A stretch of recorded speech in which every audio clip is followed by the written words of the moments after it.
ক'বলগীয়া একোৱেই নাই, কাৰণ যিহেতু 2026 চন আৰু বহুত দিন আছে, গতিকে এতিয়া কোনো ধৰণৰ আলোচনা বিজেপি নেতৃত্বৰ লগত হোৱাই নাই, গতিকে সেইটোৰ কোনো প্ৰশ্নই আহিব নোৱাৰে। কিবা আলোচনাৰ নামত আলোচনা হয় নেকি, যাৰ কাৰণে তেওঁলোকেতো কৈয়ে দিলে যে 22 মে'তে আমাৰ ঠিক হৈ আছে? সেইটো ক'ব পাৰে, সেইটোতো আৰু প্ৰেচিডেণ্টে কোৱা নাই, পাৰ্টি।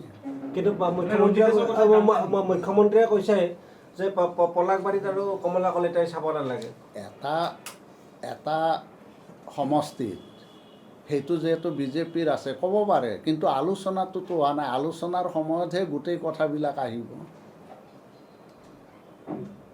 আলোচনাটো এতিয়ালৈকে হোৱা নাই।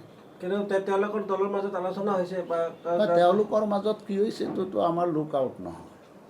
আমাৰ কথা হ'ব যে যেতিয়া বিজেপি নেতৃত্বৰ লগত আমাৰ আলোচনা হ'ব, সেইটোৱে মূল কথা। মানে তেওঁলোকে আপোনালোকে আলোচনা নকৰাকৈ ঠিক কৰি লৈছে কোনকেইটা সমষ্টি? এইটো মই একো ক'ব নোৱাৰোঁ এতিয়া, সেই সম্পৰ্কত মোৰ নো কমেণ্ট। কাৰণ মোৰ এটাই কথা যে এতিয়ালৈকে বিজেপি নেতৃত্বৰ লগত আমাৰ 2026 চনৰ অসম বিধানসভাৰ নিৰ্বাচন সম্পৰ্কত যিহেতু কোনো আলোচনা হোৱা নাই, যেতিয়া আলোচনা হ'ব তেতিয়াই আমি কথাখিনি বিস্তৃতভাৱে ক'ব পাৰিম, এতিয়া একো ক'ব নোৱাৰোঁ। মিত্ৰতাৰ ধৰ্মত ক'ৰবাত কিবা বিসংগতিতা আহিছে, যি ধৰণৰ মন্তব্য কৰিছে? আমিতো এতিয়ালৈকে অনুভৱ কৰা নাই। 2026ত আপোনালোকে আসন কিমানত মানে কিমান বিচাৰিব? নাই, এতিয়াতো সময় আছে, গতিকে কিমান বিচাৰিম সেইটো সময়ত হ'ব।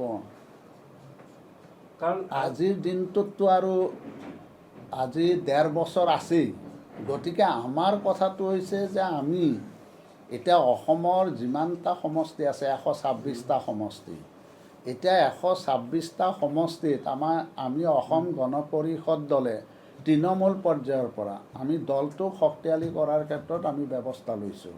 ইতিমধ্যে বিভিন্ন কৰ্মশালা অনুষ্ঠিত কৰা হৈছে, দলীয়ভাৱে আমি সভা সমিতিও অনুষ্ঠিত কৰিছোঁ, আৰু আমি এতিয়া বৰ্তমান পঞ্চায়ত নিৰ্বাচনলৈকেও আমি ব্যস্ত হৈ আছোঁ। গতিকে 2026 চনৰ অসম বিধানসভাৰ নিৰ্বাচন সম্পৰ্কত এতিয়ালৈকে আমাৰ কোনো আলোচনা হোৱা নাই, আৰু বিজেপি নেতৃত্বৰ লগতো হোৱা নাই। আমি দলটোৰ সাংগঠনিক দিশ শক্তিশালী কৰাৰ ক্ষেত্ৰতে আমি ব্যস্ত আছোঁ। অগপৰ এজন জ্যেষ্ঠ ৰাজনীতিক হিচাপে অথনি ৰাজনীতি কৰিছে, এনে অৱস্থাত অসমত কিমানটা সমষ্টি নিৰ্বাচন খেলিব পৰা আপোনালোকৰ শক্তি আৰু সামৰ্থ্য আছে এই মুহূৰ্তত?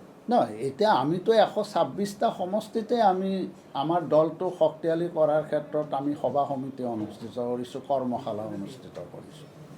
কিন্তু 21ত আপোনালোকে 26খন খেলি 14খন আসন জিকিছিলে, কিন্তু এইবাৰ যিটো হ'ল আপোনাৰ 29খন খেলি 9খনলৈকে অৱনমিত হ'ল। ষ্টেণ্ডিং MLA থকা 6খন আসন এৰি দি আপোনালোকে এখন পাইছে। এই 26ৰ কাৰণে আপোনালোকৰ এতিয়া সেই কথাটো এতিয়া আমাৰ কেইখন গৈছে কি গৈছে সেইটো বিগত যিটো নিৰ্বাচন এইটো হৈ গ'ল, ঠিক তেনেকৈ বিজেপিৰো গৈছে। ষ্টেণ্ডিং MLA যিয়ে নহওক, এখন হওক দুখন হওক কিবা এটা গৈছে, তেওঁলোকৰো গৈছে। এতিয়া আমাৰ কথাটো হৈছে যে আমি আমাৰ আলোচনাৰ সময়তহে আমি ক'ব পাৰিম। এতিয়াতো আজিৰ দিনটোত আমি কি ক'ম? আমি এতিয়া আমাৰ দলটোক শক্তিশালী কৰাৰ ক্ষেত্ৰতহে আমি তৃণমূল পৰ্যায়ত আমি ব্যস্ত হৈ আছোঁ। গতিকে যেতিয়া আলোচনা হ'ব সেই আলোচনাতহে আমি আমাৰ কোন চিট, কিমানটা চিট আমি বিচাৰিম, কোনটো চিট আমি ক'ত ল'ম, সেইটো সাংগঠনিক দিশৰ ওপৰতো নিৰ্ভৰ কৰিব। তেতিয়াহ'লে ৰঞ্জিত দাসৰ মন্তব্যটো কেনেকৈ লৈছে আপুনি? তেওঁ যিটো কথা ক'লে আমি ৰঞ্জিত দাসে ক'ব পাৰে, এতিয়া ৰঞ্জিত দাসে কৈছে মানে ৰঞ্জিত দাসে এতিয়া তেওঁলোকৰ যিখিনি দলীয় কৰ্মী আছে সেই দলীয় কৰ্মীখিনি যাতে হতাশ নহয় তাৰ কাৰণে কৈছে। মুখ্যমন্ত্ৰীয়ে কৈছে জালুকবাৰী লাগিলে মই দি দিম, আপোনালোকে এতিয়া দাবী কৰিব পাৰিবনে জালুকবাৰী? নাই, সেইটো মোৰ ক'বলগীয়া নাই। যেতিয়া আলোচনা হ'ব সেই সময়ত গোটেই কথাবিলাক আমি আলোচনা কৰিম। আজিৰ দিনটোত মই কেনেকৈ যিকোনো খবৰৰ বাবে যোগাযোগ কৰক 7099017330 লগতে 7099017110 নম্বৰত।